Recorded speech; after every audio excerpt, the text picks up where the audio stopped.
तो इंडिया को ऐसे लगता है कि आदत हो गई है कि फाइनल तो खेलना ही खेलना है, कि जहां पर अब तक टूर्नामेंट में कोई नहीं चल पाया वहां पर इंडिया की टीम दे दनादन 171 बनाकर चली गई। कि हो सकता है ये 2011 के बाद अब आदत हो सकता है कि ये वर्ल्ड कप जीत जाए, इसलिए कि कंडीशंस उसको फेवर कर रही हैं। हिंदुस्तान जिस तरह से खेल रहा है देयर इज नो क्वेश्चन। मुझे सिर्फ ये लग रहा था कि सेमीफाइनल की 4 टीमों में एक इंग्लैंड ही नजर आती है जो इनको हरा सकती है, और कल के वन साइडेड सेमीफाइनल के बाद तो मुझे लगता है कि अब इनको हराना बहुत मुश्किल है।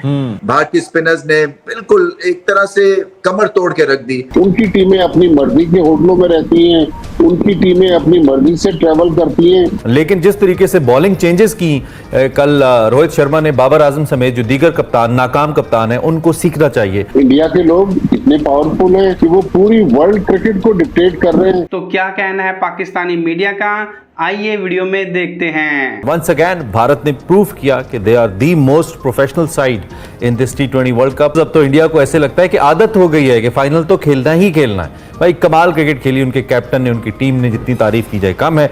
और इंग्लैंड को 68 रन से एक बड़ी कन्विंसिंग किस्म की शिकस्त थी, और यूं अब वर्ल्ड कप का फाइनल भारत और साउथ अफ्रीका के दरमियान खेला जाएगा। और उसके बाद जब इंग्लैंड के प्लेयर्स मैदान में आए हैं तो वो एक एक करके इस तरह से वापस जा रहे थे जिस तरह से हमारी अपनी टीम के खिलाड़ी आउट होते हैं और हम उनको बड़ी तनकीद का निशाना बनाते हैं। यहां तक इंग्लैंड की टीम पहुंची, लेकिन जिस बुरी तरीके से वो हिंदुस्तान से हारे हैं उस पर भी बहुत ज्यादा सवालिया निशान है। मैं खुद भी कल जब रात को मैच देख रहा था तो ऐसा फील हो रहा था कि बहुत जल्दी में है इंग्लैंड के प्लेयर, और बड़ी गलत शॉट्स खेलकर और बड़े ही गैर जो, जबकि आपको ये पता होना चाहिए कि आप सेमीफाइनल खेल रहे हैं, जिसके बाद अपने फाइनल में पहुंचना है। आप तो एक एक कदम फूंक फूंक के रखते हैं, बड़ी अच्छी स्ट्रेटेजी के साथ आप चलते हैं। फिर आपने सामने वाली टीम को इतना बड़ा टोटल दे दिया 171 का, वो भी अमेरिका के पिच पर, कि जहां पर अब तक टूर्नामेंट में कोई नहीं चल पाया वहां पर इंडिया की टीम दे दनादन 171 बनाकर चली गई। बिकॉज अब बात तो बेस्ट ऑफ द बेस्ट पे चली गई है, and India definitely is shining. कि देखें भारत ने 4 स्पिनर्स देकर गया है, कल उन्होंने 3 तो खिला दिए थे,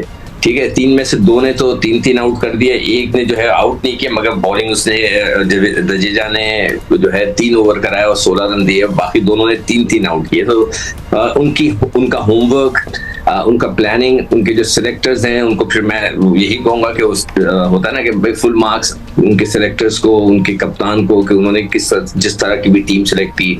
और हमारे वाले सिलेक्टर्स माशाल्लाह से उन्होंने एक ऐसा स्पिनर दरियाफ्त किया था और उसको लेकर गए थे जो अभी तक अपने घर में बंद है, मिस्ट्री है। उसको बोल दिया गया कि घर से बाहर मत निकलो इब्रार को, कि कहीं आपको कोई देख लेगा तो आपकी बॉलिंग का पता चल जाएगा। उसको खिलाया ही नहीं। तो अब इससे अंदाजा लगा लें कि हमारा होमवर्क और उनके होमवर्क में कितना फर्क है।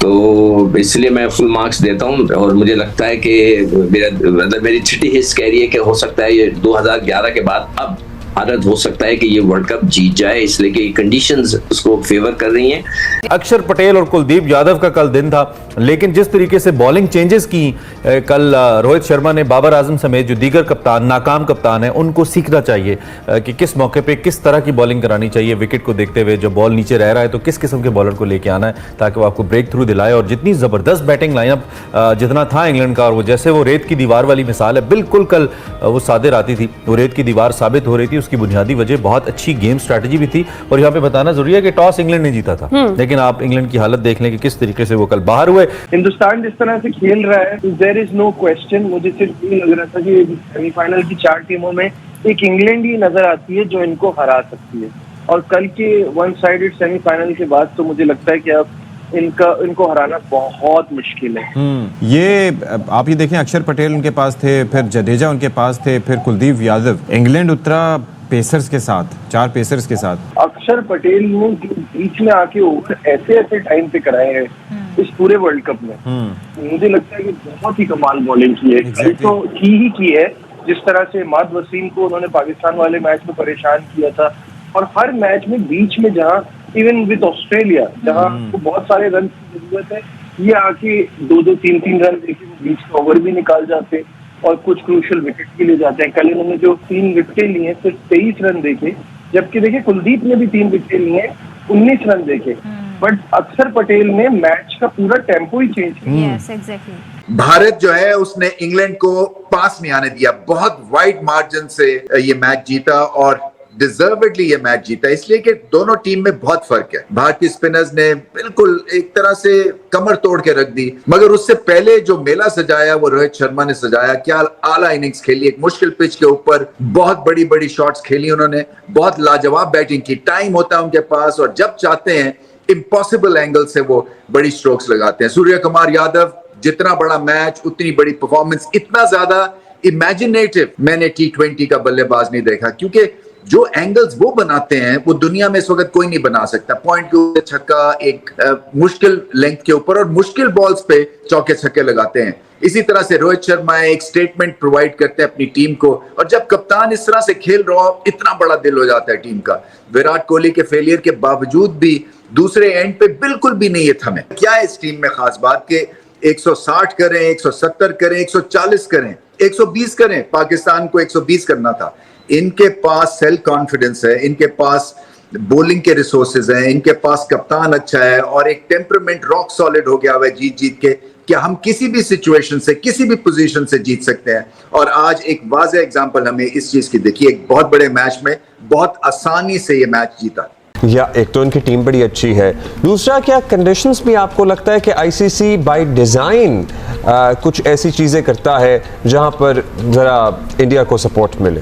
तो मेरा ख्याल में अब ये चीज बिल्कुल क्लियर है कि बहुत सारी चीजें जो हैं वो इंडिया के फेवर में आईसीसी कर रहा है। तो मतलब सारे कवानीन जो हैं वो आईसीसी इंडिया के लिए, इंडिया की मर्जी से बना रहा है। उनकी टीमें अपनी मर्जी के होटलों में रहती हैं, उनकी टीमें अपनी मर्जी से ट्रैवल करती हैं। तो ये समझ में नहीं आ रहा कि जो टेस्ट प्लेइंग कंट्रीज हैं, इंडिया के लोग इतने पावरफुल हैं कि वो पूरी वर्ल्ड क्रिकेट को डिक्टेट कर रहे हैं। चलें हम अपने आप को जरा कमजोर बोर्ड कह भी ले, मान लिया, तो बाकी ऑस्ट्रेलिया, इंग्लैंड, न्यूजीलैंड, ये बाकी बोर्ड्स को क्या होता है, वो क्यों नहीं बोल सकते? अगर ये बात इतनी ऑब्वियस है, अगर इतनी ऑब्वियस है, बल्कि कल तो फॉर्मर इंग्लैंड कैप्टन ने भी कहा कि ये इस किस्म की कंडीशंस हैं, माइकल वॉन का ये कहना था, जो फेवर करती हैं इंडिया को। मतलब ये बातें हो रही हैं, तो ये बोर्ड्स फिर इसको एक इशू बना के बात क्यों नहीं करते? देखिए, इंडिया जो है, मैंने आपसे अर्ज किया कि वर्ल्ड क्रिकेट में डोमिनेट कर रहा है, चाहे ऑस्ट्रेलिया हो, चाहे इंग्लैंड हो, इवन जो छोटे कंट्रीज हैं लाइक अफगानिस्तान,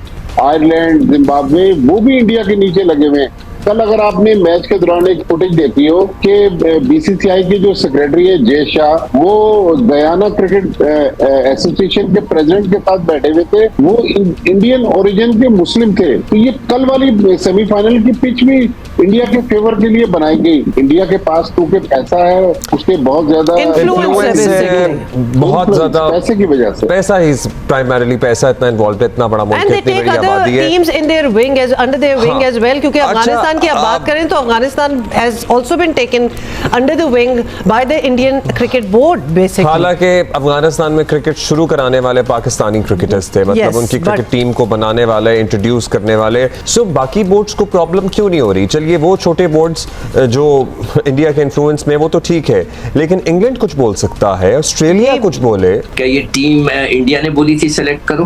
क्या हमने बोला था रिटायर्ड? इंडिया ने कहा था या आईसीसी ने रिटायर्ड प्लेयरों को बुला दो? किसने कहा था कि उस्मान खान को ले आओ, जिसने कभी पाकिस्तान में क्रिकेट नहीं खेली? एक मतलब 100 कर दिया आपने, 100 पर 200 पर उसको आपने उठा के पाकिस्तान की वर्ल्ड कप की टीम में डाल दिया। ये किसने कहा था? तो ये कि हम उनकी गलतियां हैं, ये तो हमारी अपनी गलतियां हैं ना। मुझे खुद यकीन नहीं आता कि इंग्लैंड, ऑस्ट्रेलिया, न्यूजीलैंड तो बड़ी बड़ी बातें करते हैं इनका कि जी हम लोग सारा उनका कंट्रोल होता है, मगर वो भी भारत को कुछ नहीं कह सकते। एक जमाने में जो बिग 3 बन गई थी, उसके अंदर भी इन लोगों ने कब्जा कर लिया था कि पैसे बनाएंगे सब। अच्छा, अब उसके बाद अब सब खामोश। सबसे पहले तो मुबारकबाद इंडिया की टीम को कि वो टीम फाइनल में पहुंची, और पहुंचना भी चाहिए था, क्योंकि इस पूरे टूर्नामेंट के अंदर बैटिंग की बात करें, स्पिनर्स की बात करें, फास्ट बॉलिंग की बात करें, पूरी मुकम्मल टीम थी। तो देखा फ्रेंड्स आपने कैसे पाकिस्तानी मीडिया बीसीसीआई की ताकत को देखकर परेशान है। अब इनको इस बात को लेकर परेशानी होती है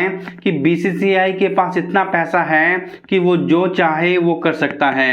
भारतीय टीम के लिए एक अलग से होटल बुक किया जाता है, भारतीय टीम को अलग से फैसिलिटेट किया जाता है आईसीसी के हर टूर्नामेंट में।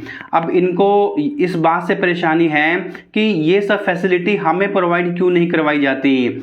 अब इनको इस बात का भी अंदाजा है कि दुनियाई क्रिकेट को जो आईसीसी की फंडिंग है वो ज़्यादातर भारत से होती है। बीसीसीआई आईसीसी को फंडिंग करता है, बिना बीसीसीआई के आईसीसी कोई भी टूर्नामेंट नहीं करवा सकता।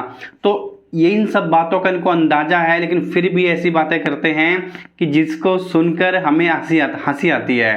तो आई होप फ्रेंड्स ये वीडियो भी आपको पसंद आई होगी। अगर वीडियो अच्छी लगी है तो वीडियो को लाइक करें, शेयर करें।